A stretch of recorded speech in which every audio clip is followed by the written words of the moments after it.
કાંકરેજ તાલુકાના મુખ્ય મથક સિહોરી બરોડા બેંકમાં ભારે બફારો. હીટવેવ ગરમીમાં લોકોને બેંક કર્મચારી બફારામાં પરેશાન. ગરમીનો ઉકળાટ વધી રહ્યો છે. બેંકમાં 5 એસી લગાવેલ છેલ્લા ઘણા દિવસથી ખરાબ હોવાથી સ્ટાફ અને ગ્રાહકો પરેશાન.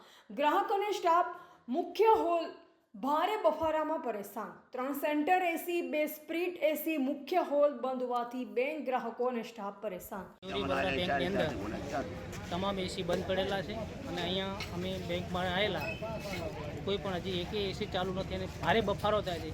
તો બીજા લોકો શું પરિસ્થિતિ સાથે ગામના ત્યાં અહીંથી તમામ ગામ આજુબાજુના તમામ ખેડૂતો આવે છે એ પણ પરેશાન થાય છે. એટલે તત્સત્વારે આ એસી ચાલુ કરવા સાહેબશ્રીને નમ્ર વિનંતી છે. રિપોર્ટર રામજીભાઈ રાયકોટ, બનાસકાંઠા.